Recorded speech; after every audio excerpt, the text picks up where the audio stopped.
E aí galera, feliz ano novo, aqui quem fala é o Príncipe Negro com o podcast Fabricando Sonhos, na número 1 do Brasil, Jovem Pan. A gente vai começar esse ano com o pé direito já, inclusive eu tô muito feliz, tava com saudade já desse clima, desse ambiente, né Kelvão?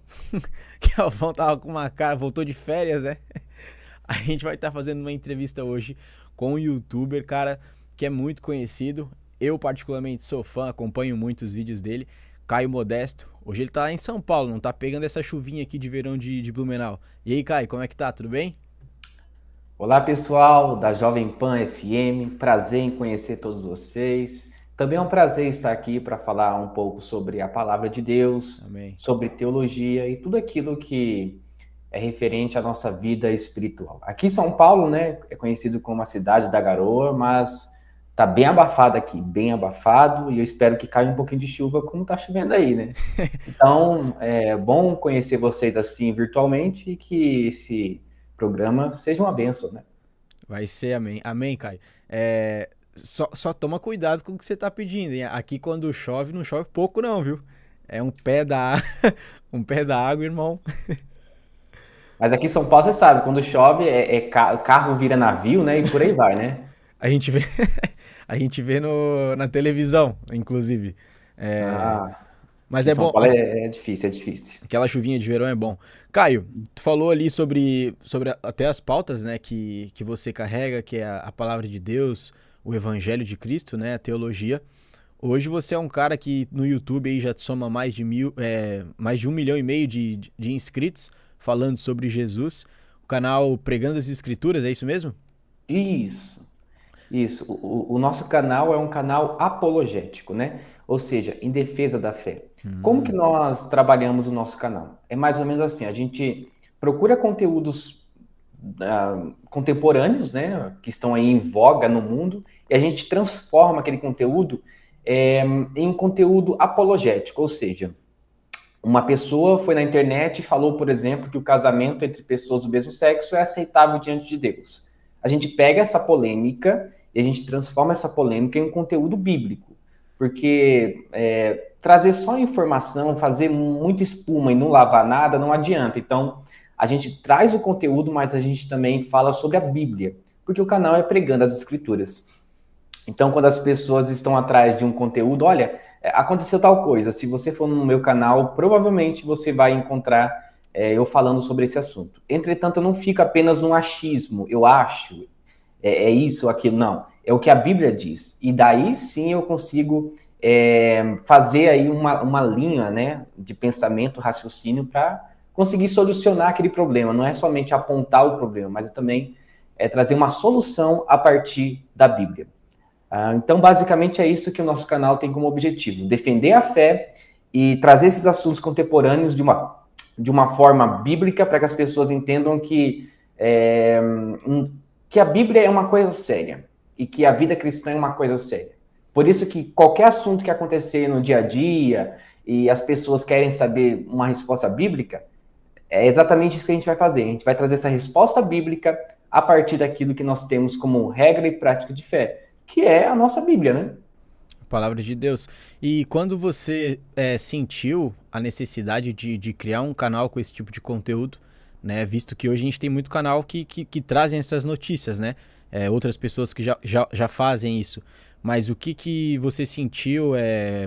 Como surgiu a ideia de fazer esse canal? E você já projetava também que faria diferença na vida das pessoas de alguma forma? Sim, o canal começou de uma forma um pouco inusitada. Um Hum, belo dia eu estava assistindo um vídeo de um pregador comediante que eu repudio completamente essa forma de pregação, porque a palavra de Deus não é entretenimento. A palavra de Deus é poder, poder para salvar. uhum. Eu, particularmente, não conheço ninguém que se arrependeu dos seus pecados com pastores contando piadas. Eu, particularmente, não conheço, e esse não é um método eficaz segundo a Bíblia. Então, em um belo dia, eu estava assistindo um vídeo na internet onde um comediante, que hoje ele nem é mais, eu não sei se ele é evangélico ainda, mas na época ele era evangélico. Esse comediante, ele era contratado por muitas igrejas para ficar contando piadas sobre a Bíblia, sobre os personagens bíblicos e tudo mais. Se ele contasse piada dentro do nicho dele, né? Por exemplo, stand comedy, ele alugasse tudo bem, mas não. Ele estava contando piadas no púlpito. E eu fiquei revoltado com aquilo, né? Isso foi em meados de 2017, 2018, mais ou menos. 17. E eu fiz um vídeo falando, olha, tá errado isso daí, não pode ser assim, né? E eu trouxe ali alguns respaldos bíblicos e eu falei, olha, tá errado, não pode fazer isso.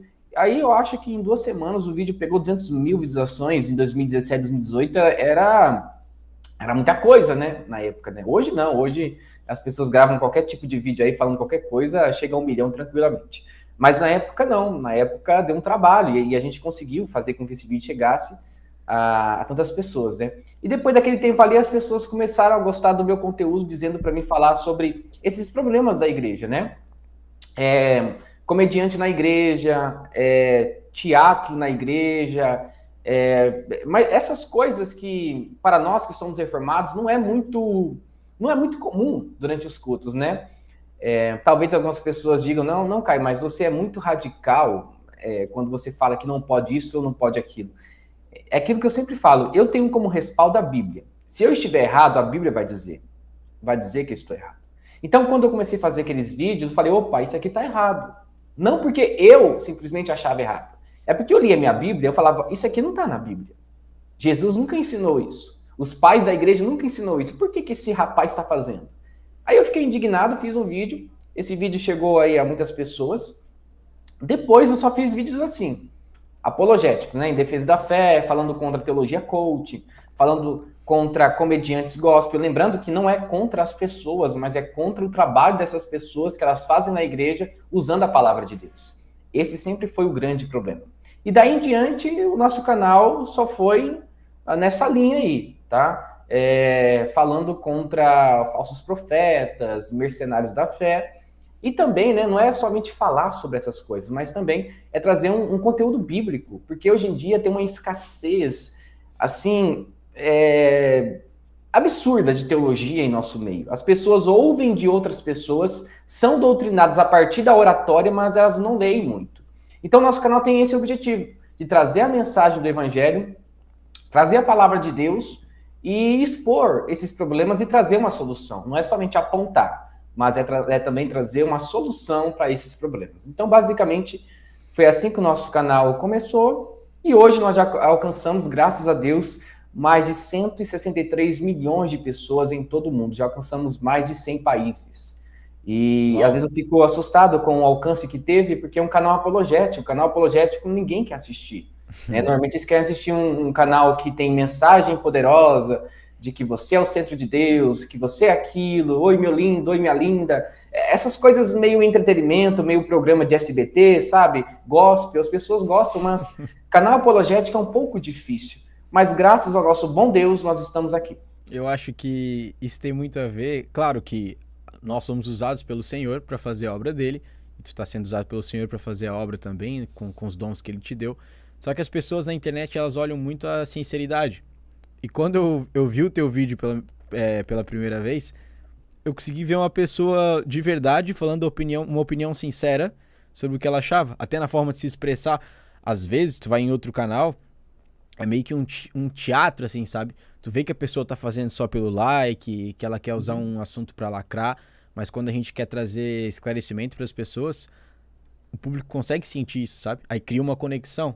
Pô, é um cara de verdade simplesmente querendo falar da Bíblia e, né? E dentro desses temas que você abordou, um que estourou muito foi das músicas, né? Que tipo de música você não deve ouvir no culto ou cantar no culto? E viralizou, né? Conta mais um pouco mais pra gente sobre essa vez que você estourou aí, né? O primeiro Esse vídeo. é um tema também que a gente foi o primeiro canal a falar sobre isso. Sobre músicas gospel que você deve cantar na igreja e músicas gospel que você não deve cantar na igreja. Durante um bom tempo, muitas pessoas foram resistentes a esse tipo de conteúdo, né? Mas depois acostumaram, entenderam a ideia, né? Porque no começo eu falava mais das músicas, mas trazia ali pouca mensagem bíblica sobre o assunto. Mas com o tempo eu fui elaborando algumas informações e trazendo esses aspectos bíblicos para as letras, né? Então, por exemplo, Como que eu comecei a fazer essa ideia de músicas que devem ser cantadas ou não no culto? A partir do ponto central das músicas, porque hoje em dia, as músicas que fazem sucesso são músicas que falam ao coração, músicas egocêntricas, porque às vezes a pessoa está em um momento de tristeza, ela quer ouvir uma música de acordo com o seu sentimento. E louvor não é isso. O louvor não tem nada a ver com nós, tem tudo a ver com ele, né? O louvor em si, ele não é na horizontal, ele não é na vertical, é de baixo para cima. Então, quando eu comecei a entender o significado do louvor, eu fui para a internet e falei, eu preciso gravar um vídeo falando sobre a importância do louvor na igreja, porque muitas pessoas estão cantando músicas que não são bíblicas. Eu acho muito interessante o slogan, né, da Som Livre, né? A Som Livre toca, mas quem adora é você. É interessante, né? Que a ideia é de que eles produzem, mas quem vai adorar é você. Eles não estão preocupados, por exemplo, se a música é gospel ou se a música é bíblica ou não. O importante é vender o produto. E quando eu comecei a entender que muitos cantores estavam vendendo o produto em si, eu falei, opa, peraí. Se eles estão vendendo o produto, então tem um cliente. O cliente é quem? É aquela pessoa que quer ouvir uma música ali quando está mexendo ali nas coisas da casa, varrendo a casa e tudo mais. Então, quando eu percebi que a música gospel do nosso país estava se tornando um produto, eu falei, opa, vamos começar a separar essas coisas? Vamos começar a colocar em um nicho ou em uma prateleira aquilo que se deve ouvir e aquilo que não se deve ouvir. E olha, eu falo aqui sem medo nenhum. 90% das músicas gospel que nós temos em nosso país, na igreja evangélica, essas músicas são egocêntricas. 90%. Pode pegar as letras. Fala sobre o meu coração, fala sobre o meu pensamento, fala sobre eu, sobre mim, sobre a minha pessoa, sobre o meu eu, o ego. Aí eu falei, como que a gente diz que isso é louvor e a gente está cantando na igreja? Por exemplo, eu posso citar nomes de músicas aqui, né? Não tem problema, né? Fica à vontade. Tá. Por exemplo, aquela música Sabor de Mel da Damares. Olha só a letra. Isso é um clássico. Quem te viu passar na prova e não te ajudou, quando vê você na bênção vai se arrepender. Essa música talvez seria legal para um judeu. Um judeu que estaria provavelmente na Babilônia, passando por uma grande aflição, assim como está no Salmo 137, o cântico lá do exílio, né? Uhum. Bem-aventurado aquele que lança as criancinhas, a cabeça das criancinhas nas pedras. Legal, seria legal se usasse essa mesma ideia. Sendo um judeu em um país estranho. Agora, nós cristãos, nós cantarmos esse tipo de música na igreja. Aí eu falei, como que as pessoas estão fazendo isso? Cadê o amor ao próximo? Aquela ideia de olho por olho e dente por dente caiu por terra, segundo Jesus. Perdão de leve não tá tendo, né? Então, não existe misericórdia, né? É aquilo, olha, quando você me viu andando de Corsinha e você disse que a bênção que eu não ia chegar lá, hoje eu ando com Corolão, 2023. Então, agora, quem me viu passar na prova e não me ajudou, quando vê eu na bênção vai se arrepender. Então, é um evangelho egocêntrico. É uma música egocêntrica que quer apenas fazer com que a pessoa sinta-se assim muito mais com um status melhor, com um status muito melhor do que ela estava anteriormente. Então, quando eu vi esses problemas nessas músicas, eu fiquei assustado. Por exemplo, outra música que eu fui bombardeado nas redes sociais, Restitui, eu quero de volta o que é meu. Legal se fosse cantada assim, levando em conta os salmos, né? E você também fosse um judeu. Ok, mas você vai pedir o que para Jesus de volta? Pecado? Pecado. Restituir aquilo que nós perdemos? O quê? Pecado? É só isso que nós temos. Nós não temos nada a dar a Deus. Quem, pois, deu a ele para, sei lá, para ser restituído? Quem, pois, orientou o Senhor? Ninguém. Tudo que nós temos é graça sobre graça. Nós não adquirimos nada com a força dos nossos braços. Não.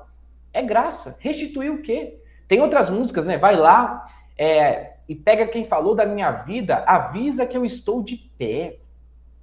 É aquela ideia da teologia da retribuição. Na Eu igreja essa faço de música? onde para ter algo em troca. Na igreja essa música? Vai lá e. É da Rose Nascimento, né? Estou de pé. Mas daí o pessoal de olho fechado assim, adorando e cantando essa música aí. É um Eu não absurdo. tinha visto ainda essa Não, canção. eu posso citar aqui 100 músicas egocêntricas que vocês vão ficar assim assustados. No teu canal Então, tem esses vídeos você falando de algumas músicas específicas, né? tem uma série de 10 séries, na verdade, de vídeos falando sobre isso. Eu fiquei. Essa Restitui, inclusive, é uma música que. A da Damares não dá pra passar despercebido, né? Tá bem nítido essa questão ali. Não falo da cantora, porque eu não conheço a cantora e toda a carreira dela, né? Mas essa música é que estourou pro Brasil inteiro, que eu conheço, quem não é cristão conhece também. Mas essa Restitui, é difícil tu falar pra alguém sobre isso, porque tá muito entre linha ali, tu tem que ter um discernimento muito grande. Por exemplo, a pessoa pode associar com o livro de Jó, que Deus restituiu o que ele tinha e deu em dobro, enfim, e casa muito também, porque todo mundo já perdeu alguma coisa, né? Uhum. E aí como é que explica pra essa pessoa que a música que ela é muito fã, eu sou fã dessa música, adoro, fez parte da minha vida, ajudou na minha conversão. Como é que tu chega em alguém e fala assim, ó, tá, essa música ela pode ser boa, ok, a melodia, mas ela não é bíblica. Como é que você explica isso pra galera? Então, não é que não seja bíblica. Ela é bíblica porque trata-se ali de várias histórias falando sobre as pessoas que perderam algo e depois tiveram algo de Deus. Por Certo. exemplo, muitas mulheres no Antigo Testamento, elas eram estéreis, né, ali, e Deus concebeu ali filhos para elas. Então, aquele sonho que elas tinham, elas conquistaram através de Deus. Uhum. Então, não é que não seja bíblica. O problema que eu falei novamente não é adequada para um culto público. Esse é o problema. Ah, Não é entendi. adequada para um culto público, Entendi. porque a música está falando sobre nós. Ó, os sonhos que se perderam. Tá falando de quem é que estava sonhando ali? Nós. Entendi. Essa música, ela é conhecida. Vamos colocar um nicho aí. Essa música é conhecida como uma música, pode ser de lamento, talvez de lamento, ou talvez uma música de ação de graças. Talvez, tá? Entendi. Porque assim, Davi, quando ele escreveu alguns salmos ali, os salmos foram divididos ali entre os séculos 19 e 20 por um teólogo, se não me falha a memória, é alemão ou inglês, tá? Uhum. Ele separou os salmos em nichos diferentes, tá? Então, tem o salmo de sabedoria, tem o salmo de majestade, tem o salmo de ação de graças, tem o salmo, deixa eu ver, um salmo de lamentação, e tem outros tipos, né? Então, cada salmo em si tem uma nuance, tem uma história, tem uma narração, tem uma narrativa, na verdade. Então, essa música, por exemplo, Restitui, eu quero de volta o que é meu. Você pode atribuir essa história a Jó. Só que como que você trata os sonhos que se perderam? Aonde que Jó estava sonhando? Onde que tem alguma confissão de Jó pedindo algo a Deus? Não tem. Não Entendo. tem. Não tem. Então, parece que é várias histórias em uma música só, mas observe que o centro de toda a música aponta para o refrão. Restitui, eu quero de volta o que é o quê? Meu. Então a música em si é egocêntrica porque está falando sobre nós. Então eu quero de volta aquilo que é meu. Então como que você vai para o culto onde você louva alguém? Porque a palavra no hebraico louvor significa elogiar. Como que você vai para o culto elogiar alguém e a música fala sobre você? Não tem sentido. Se você fosse um judeu e cantasse ali os salmos, porque normalmente toda a Torá, né, e os salmos, eles não são lidos, eles são cantados. Ok. Você sendo judeu, ok. Mas você é cristão. Você agora tem uma nova concepção de louvor e adoração. Então não é que você não pode cantar essa música, o problema é que no culto público não é adequado. O que você faz na sua casa, esse problema é entre você e Deus. Agora, no culto público, as pessoas não são obrigadas a ouvir uma música egocêntrica. Elas estão ali para ouvir Deus. Elas já estão cheias de pessoas, cheias de vozes por aí, que falam muitas coisas durante toda a semana. Então, no culto, o louvor é para Deus. Agora, falar sobre o nosso sonho, sobre o nosso trabalho, sobre as nossas dificuldades, nós temos um método para isso, que é a oração. É na oração que a gente fala sobre os nossos sonhos, nossas dificuldades. Observe que na Bíblia você não encontra em nenhum momento uma narrativa de louvor antes de acontecer um milagre. É sempre após a concepção do milagre. Veja o cântico de Ana. Ela louva a Deus depois de uma oração. Então, ela orou, Deus concedeu ali a ela aquela vitória e ela fez um cântico. Depois você pode ver no Novo Testamento um novo cântico também.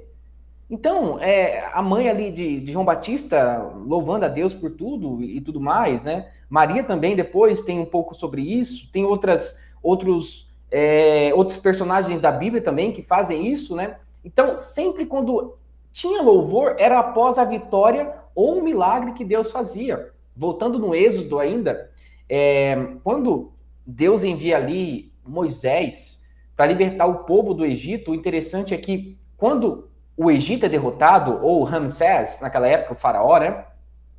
Miriam, ela começa a pegar os tamborins, as mulheres vão atrás dela, e ela toma ali a liderança, né, do cântico de vitória, e começa a cantar um hino de vitória ao Senhor. Então, observe que isso é uma forma de ação de graças. Quando você declara a Deus uma vitória. Olha, Deus, você me deu essa vitória, então por isso que eu estou te louvando. Só que essa música aí é diferente. Primeiro, coloca a gente no centro, fazendo com que a gente seja um cliente e Deus seja o nosso empregado. E aí está o grande problema. Imagina se Deus fosse restituir o sonho de todo mundo quando tá cantando na igreja.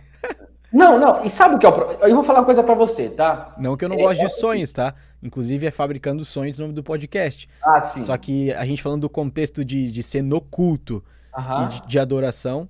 Mas só pra esclarecer aqui, né? Que senão o pessoal fala, pô, não acredita em sonho, o podcast Fabricando Sonhos. Mas como que você me explica Isaías 55, versículo 8? Porque os meus sonhos não são vossos sonhos, nem os meus planos os vossos planos. Assim como os céus são mais altos do que a terra, assim são os meus planos e os meus sonhos. Então observe que restituir um sonho que se perdeu, talvez aquele sonho não era nem de Deus, era um sonho particularmente nosso, para o nosso próprio... pensando só no nosso próprio umbigo e por aí vai, sabe? Então, por exemplo, você pode usar esse jargão para ganhar na Mega Sena. Eu conheço cristãos que apostam. Eles apostam. Eu conheço. Então, aí, eu não ganhei na Mega Sena no passado, aquele sonho que eu tinha de ser rico, eu não consegui, mas a partir de agora, ouvindo essa música, Deus vai restituir. Eu vou conseguir conquistar o meu sonho. Então, perceba que você pode usar essa música como uma forma de atribuir algo errado a Deus. Então é complicado, né? É complicado. Nós achamos que os nossos sonhos pertencem a Deus. E muitas vezes Deus vai dizer não para nós. E muitas vezes. Maioria, né? Porque muitas vezes o que a gente quer, ele nem tá preocupado com isso exatamente, né? Tipo, ele já tem o plano dele, que ele quer fazer. Inclusive, eu acredito que Deus tem um plano para a cidade de Blumenau. Esse plano já está estabelecido, né? Então, eu tenho que fazer parte. E isso é a maior honra que eu posso ter na minha vida. Por exemplo, um exemplo prático para a galera entender, né? Esse podcast, no meu entendimento, foi algo que Deus quis que acontecesse. Então, ele nos dá a ferramenta de poder falar sobre ele aqui para as pessoas poderem ouvir. A gente está participando do plano de Deus. E isso se torna um sonho no nosso coração conforme a gente vai lendo a palavra, conforme a gente vai tendo discernimento do que ele vai fazendo na cidade, né? Então, o sonho, quando a gente fala nas canções e do podcast, é isso. Eu costumo falar muito pro pessoal, se você tá em casa e sente que o Senhor ele te deu um talento, cara, hoje, ora sobre isso, pergunta pro Senhor se esse é o caminho que ele quer que você siga. Às vezes a estratégia que você está usando não é a que ele quer que você use, porque Deus ele é dono de tudo, né? Então, o sonhar, na minha percepção, é isso, sabe? O Senhor ele coloca uma chama no teu coração, só que você tem que sonhar junto com ele, que nem Davi sonhava, né? Na verdade, Davi, ele era o homem segundo o coração de Deus, porque eu vi isso ontem num vídeo, achei muito interessante, porque Davi, ele falou assim, ó, eu quero criar uma casa para o Senhor. O Senhor não tinha pedido para ele fazer isso. E eu achei muito interessante. E o Senhor falou assim, poxa, eu não falei para ele fazer, mas ele já tem no coração de fazer algo que vai me glorificar. Esse sonho dele é válido. Mas mesmo assim o Senhor olhou e falou assim, válido esse teu sonho, mas não vai ser você que vai fazer. Ele ouviu não até sendo um sonho genuíno, sabe? Porque o Senhor falou assim, ó, não vai ser você por isso e por aquilo, mas o teu filho vai fazer a casa onde eu habitarei ali, etc, né? Então, a palavra sonho hoje, ela tá muito distorcida, como amor, como casamento. Então, nas pregações, as pessoas acabam não analisando mais as doutrinas, Caio, porque os pastores têm que explicar o básico, que era para estar sendo visto em casa, né? Tu tá tendo que converter os crentes, na verdade. Tu fala uma coisa óbvia hoje, todo mundo olha para ti e fala, não, mas isso aí todo mundo faz. Tá, mas a palavra fala, não é para se amoldar ao padrão do mundo. Como é que a tua resposta é todo mundo faz? Entende? Então é bem complicado. Na igreja que você congrega hoje, né? Aí em São Paulo e tudo mais, na congregação, tu faz parte de algum pastorado, vem estudando para isso? Como você tá hoje nessa questão? Tá, eu sou presbiteriano e eu sou seminarista no Seminário Presbiteriano do Sul, em Campinas. Uhum. Então, para você ser pastor na presbiteriana, é claro que tem que ter a sua vocação, que foi dada pelo próprio Deus, tá? Então, depois que a igreja vê a sua posição e vê que você tem esse caminho para a ideia pastoral, aí Deus confirma e você vai para a faculdade. Aí você fica 4 anos em uma faculdade estudando sobre teologia e depois você é ordenado como pastor. Então eu estou nesse período, eu estou estudando. Só que eu já tomo conta de uma igreja, uma congregação local, né? Aqui no Jardim Paviotti, em Montemor, que é uma região no interior de São Paulo. Fica a 35 minutos de Campinas, tá? Campinas é mais conhecida. Eu tenho esse papel na igreja onde eu cuido das pessoas, eu toco também no louvor, eu dou aula de escola bíblica dominical, além disso eu prego ainda na igreja mãe, a gente chama de igreja mãe, mas é a igreja central, né? Então tem essas nuances, né? Uma hora eu tô na congregação, uma hora eu tô na igreja central. Basicamente é isso. Tu vive hoje do YouTube, Caio? Com o teu canal? Não somente do YouTube, tá? Eu trabalho por fora também. Eu trabalho com a otimização de alguns canais do YouTube.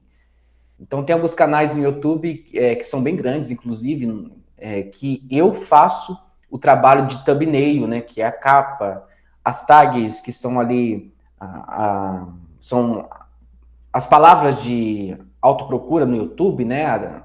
Ajustar a descrição do vídeo. Então, toda essa parte de curadoria eu que faço, tá? De cuidar do canal e tudo mais. Eu trabalho com isso. Além disso, eu ainda sou remunerado pela igreja e tenho YouTube, né? Então, eu vivo de 3 fontes aí de renda.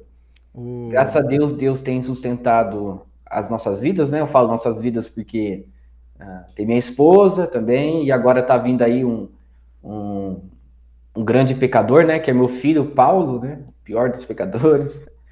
Então, Tua esposa tá grávida?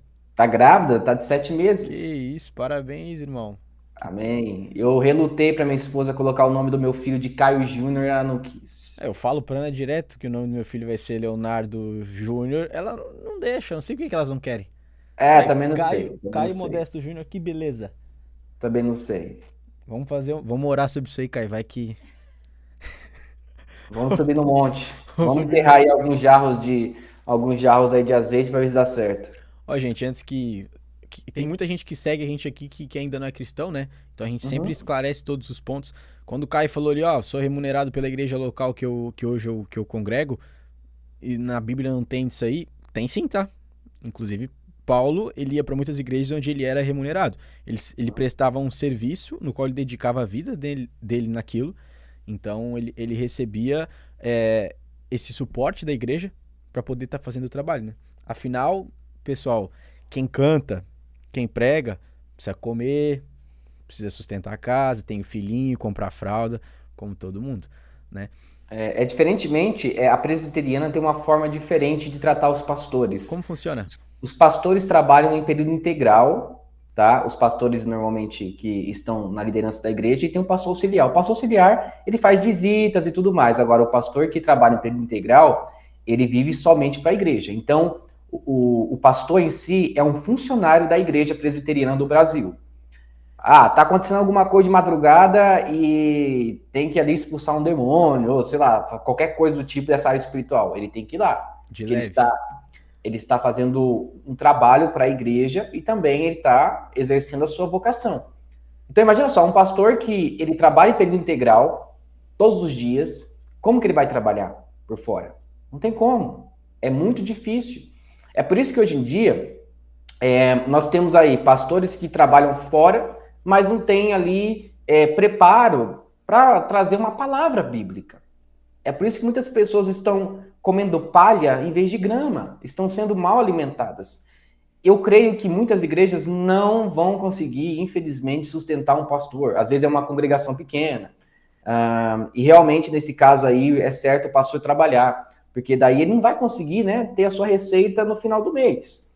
Mas a presbiteriana, ela preza muito por isso. Ela dá muito auxílio para os pastores. Os pastores, eles são exigidos na forma, na quantia correta, tá? Não sei se a palavra é quantia, mas eles são exigidos de uma forma muito, muito forte. Então, quando tem que fazer um relatório, tem que entregar o relatório. Quando tem que prestar contas sobre tal coisa, tem que prestar contas. Então, é tudo muito certinho, graças ao nosso bom Deus. Dificilmente você vê algum problema com pastores na igreja presbiteriana, porque a nossa igreja é formada por presbíteros, então são os presbíteros que decidem ali algumas coisas, então os pastores têm que passar por esse crivo, né, presbiteriano, que é de presbíteros. E é muito interessante, porque a igreja em si, eu particularmente não conheço nenhuma irmã ou nenhum irmão que chegou até mim dizendo, olha, eu não quero dizimar na igreja, eu não quero ajudar ninguém, porque o dinheiro está sendo enviado para outros lugares desconhecidos. Não. Aqui na Presbiteriana existe um relatório todo ano, onde a gente imprime o documento, a gente dá nas mãos das pessoas, elas têm o que sai, o que entra, o que foi investido, o que deixou de ser investido, o valor final, tudo certinho. Então isso traz confiança para os fiéis. Assim, essas pessoas podem ajudar, por exemplo, missionários e pastores, sem ficarem preocupados assim com para onde que vai o dinheiro. Então, todos da igreja sabem que os pastores são remunerados. E é um grande compromisso, é uma grande missão. Porque eu entendo que o dinheiro que nós recebemos é a oferta da viúva. É aquela senhorinha que deu tudo que tinha para auxiliar o missionário, auxiliar a obra da igreja. Então, a gente tem que ter esse entendimento de que é uma coisa séria. E graças a Deus aqui a igreja nos dá um bom apoio. Tá? Na verdade, é uma ajuda de custo que a gente recebe mais, né, assim, para pagar a gasolina, para estudar, né, mais isso, mas depois que você é ordenado como pastor, aí depende muito da igreja, como que vai funcionar a questão de remuneração. Mas normalmente não é nada de valor assim absurdo, tá? É bem abaixo do que os pastores aí de algumas igrejas neopentecostais ganham. É apenas um valor assim para você viver mesmo. Nada, sabe, exorbitante. E eu louvo a Deus pelo pensamento desses presbíteros, né, desses líderes da igreja presbiteriana, que tem essa ideia de apoiar o pastor, de ajudar o pastor, mas sem exageros, sem exageros. Isso é bom, né? E quando é decidido também em conjunto, facilita. Porque às vezes tem uma pessoa só que decide, é muito complicado, né? Caio, falando até da tua trajetória, de tudo que vem acontecendo na tua vida, né? Eu vejo que você responde perguntas de muitas pessoas, esclarece para muitas pessoas. Eu acompanho um cara, agora é uma dúvida aqui, né, que eu acredito que muitas pessoas estão tendo, até por ele ser bastante famoso, e não é o intuito também nada de polêmica nesse sentido, porque eu continuo acompanhando o cara por ele ter um trabalho muito bom, que é o Rodrigo, né?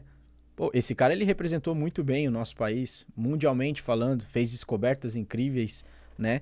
Só que recentemente saiu ali sobre o adventismo, e às vezes a gente é muito colado pela congregação que a gente tá. E a gente acaba tendo que responder por alguns costumes ou...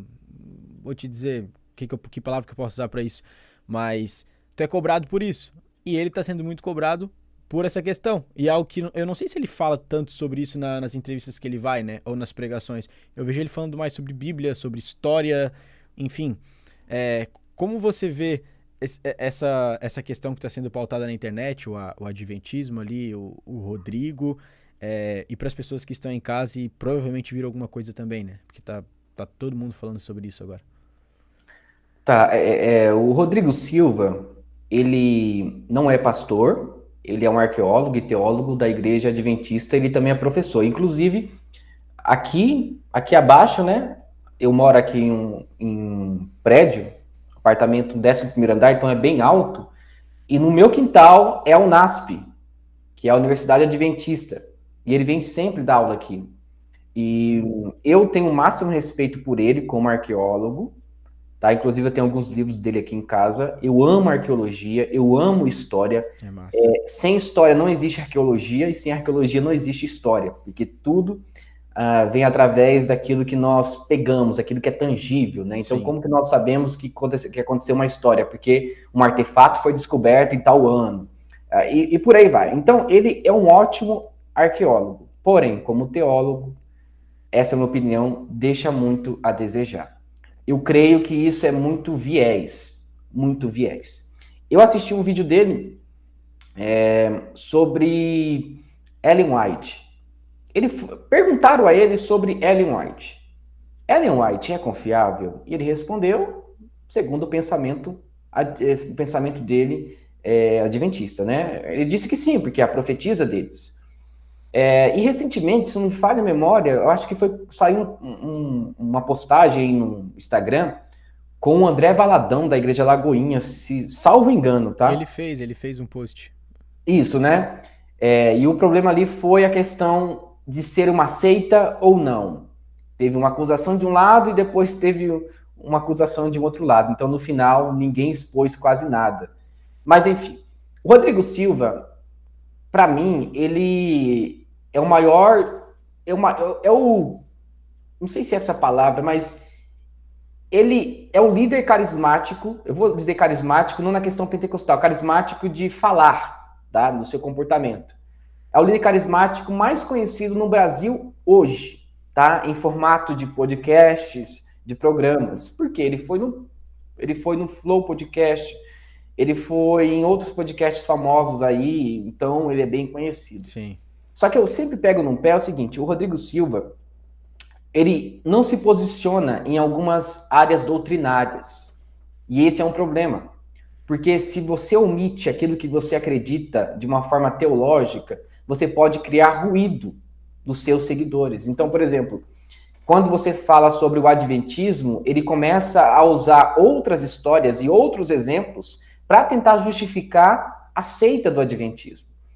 E eu considero a Igreja Adventista uma seita por 3 motivos. Primeiro motivo, a Igreja Adventista coloca algo a mais como pretexto para ser salvo. Então, é o sábado para ser salvo. Então, não é somente Cristo, é Cristo mais o sábado.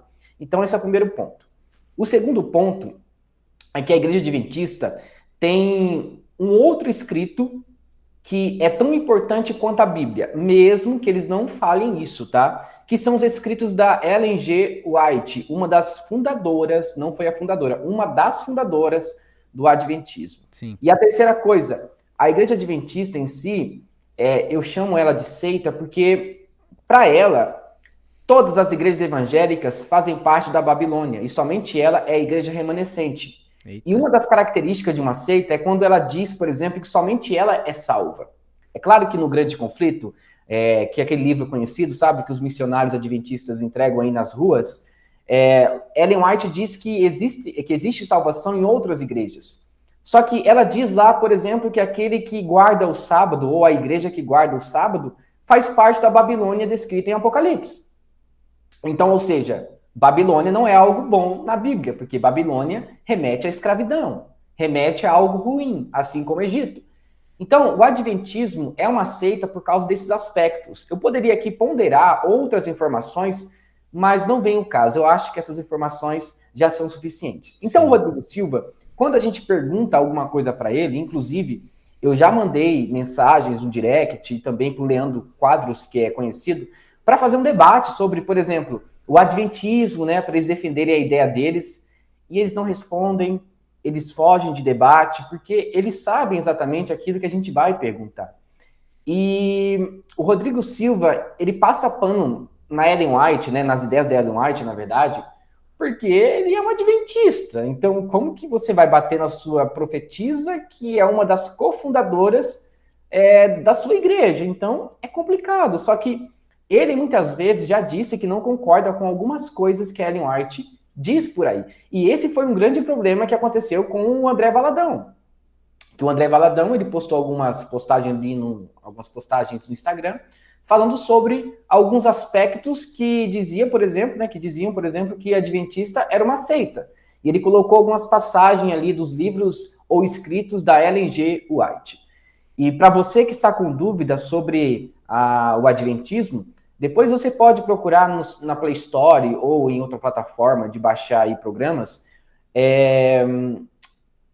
um aplicativo da Igreja Adventista, que é um aplicativo americano que tem a opção em português, que tem todos os livros da Ellen G. White.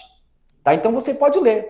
Aí você vai conseguir ver se é uma seita ou não. Então, Rodrigo Silva, ele é muito conhecido, ele é um ótimo arqueólogo, porém, falando de uma forma doutrinária, ele não aborda assuntos importantes. Por exemplo, eu só vi uma vez ele falando no canal dele sobre o movimento LGBTQIA+, que foi quando ele falou sobre a teologia queer, tá? Que é uma teologia que está vindo dos Estados Unidos para cá, onde eles querem tirar algumas palavras que são ofensivas por causa do gênero sexual dessas pessoas, né? Então, esse movimento quer fazer com que a Bíblia se torne muito mais agradável para elas, né?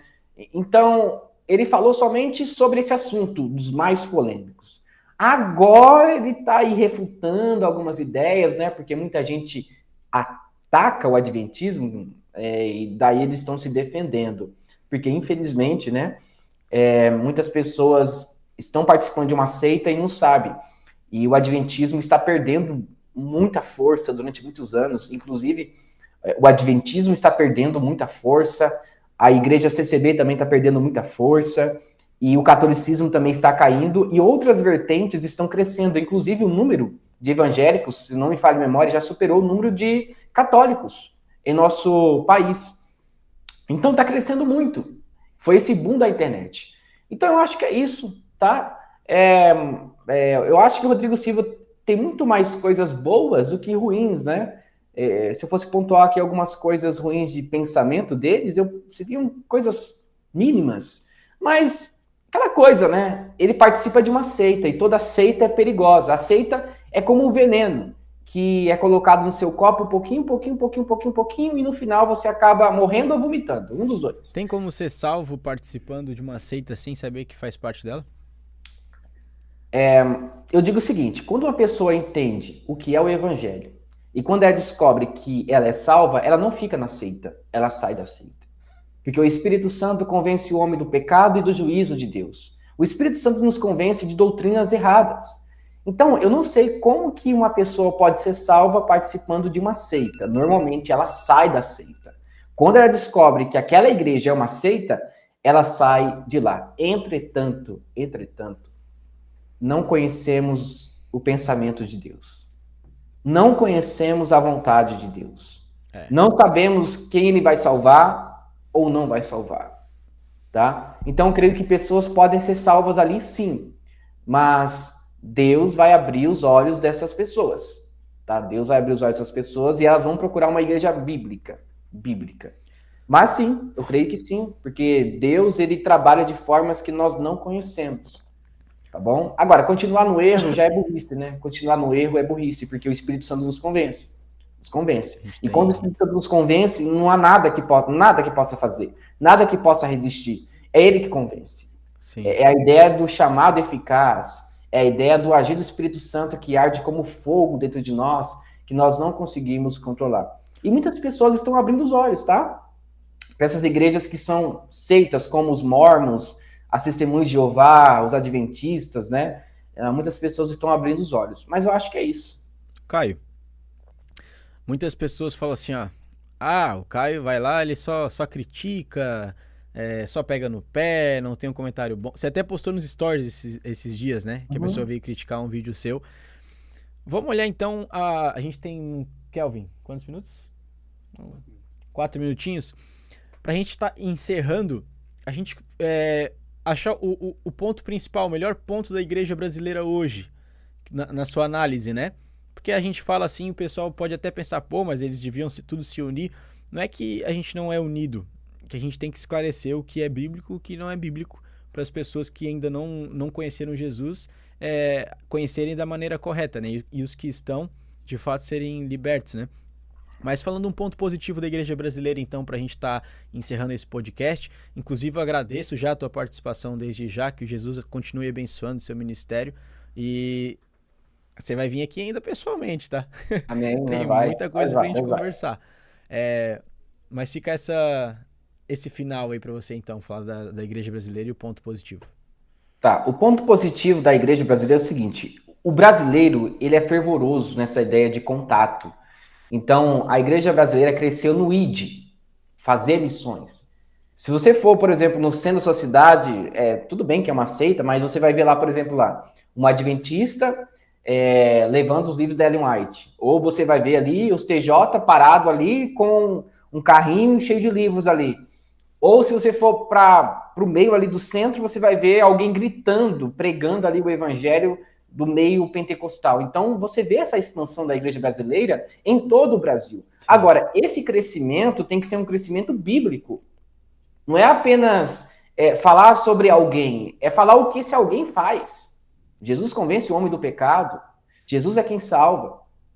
E não ficar com essa ideia, olha, eu estou aqui pregando o evangelho porque Deus tem uma nova história para você.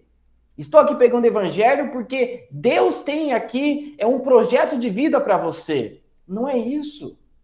O ID é importante. E eu acho que a igreja cresceu muito nisso. Por isso que o número de evangélicos no Brasil está crescendo muito. Porque o evangelho está se expandindo por todo o país. Só que essa exposição tem que ser uma exposição cristocêntrica. Olha, Jesus ele tem uma nova história para você? Sim. Mas você deve se arrepender de seus pecados. Precisamos voltar às Escrituras e entender o que realmente é o Evangelho. A primeira mensagem de Jesus ali nos Evangelhos foi: arrependei-vos, pois é chegado o reino dos céus. Sim. Uma das coisas que João Batista pregou foi: arrependei-vos. Depois ele falou: raça de víboras. Então, a mensagem do Evangelho, se tivesse uma tônica, é: arrependei-vos. Então, a igreja brasileira cresceu, mas falta ainda essa mensagem de autoridade, essa mensagem sobre arrependimento. Tá? Mas a igreja está crescendo. E aos poucos ela vai se moldando aos parâmetros bíblicos, porque tem erros e acertos. Sim. A igreja não vai acertar sempre, mas ela está sempre tentando se acertar. Tá? Então, em todo lugar que tem um bar, tem uma igreja. Isso é a expansão do evangelho. Sim. Então é isso. Acho que é isso. Caio, quem quiser te seguir nas plataformas, nas redes sociais, no YouTube, como pode estar te encontrando aí, até o seu canal, que hoje é um dos mais famosos do Brasil aí? Tá. Você pode pesquisar no YouTube Caio Modesto, que vai aparecer o canal Pregando as Escrituras, ou você pode pesquisar Pregando as Escrituras, que você vai encontrar o nosso canal lá. No Instagram é @Pregando as Escrituras Oficial, tá? Com 2 Fs. Você pode procurar lá. E o meu perfil pessoal no Instagram é Caio Modesto Oficial também. Aí é só com um F só, tá bom? Acho que é isso. É isso. Acompanhe de fato, tá, gente? Tem muito vídeo bacana de temas que são importantes. O Caio é um cara que ele fala às vezes sobre coisas que as pessoas não se sentem tão confortáveis, porque é difícil alguns temas mesmo. E tu sabe que vai ser atacado, o pessoal vai xingar tua família, tua mãe, enfim. É pior que jogo de futebol às vezes, tá? A internet é cruel. Mas é importante ter essa coragem e fazer esse trabalho, né? Caio, parabéns novamente, né? Agradeço a atenção. Galera, esse foi o primeiro episódio do ano. A gente se vê, vai ser um ano longo, um ano abençoado. Completamos aí 5 meses de podcast e Deus está fazendo em Blumenau e pode fazer na sua vida também, né? Basta a gente mudar de vida, mudar de rotina, crer que Cristo é o Salvador, começar a ler a Bíblia de fato, né? E seguir o que Jesus manda. Porque ele fala que o amor verdadeiro para com ele é: todo aquele que segue meus mandamentos é aquele que me ama. E eu amo aqueles que seguem meus mandamentos. Então, amar a Deus é seguir o que ele fala nas Escrituras, né? Pregando as escrituras, hein, Caio? Tamo junto, irmão. Ótimo, muito obrigado aí por ter me convidado a participar aí da Jovem Pan de Blumenau e Amém. que essa mensagem possa aí ecoar em muitos corações. Obrigado, obrigado mesmo. Valeu, gente. Até a próxima.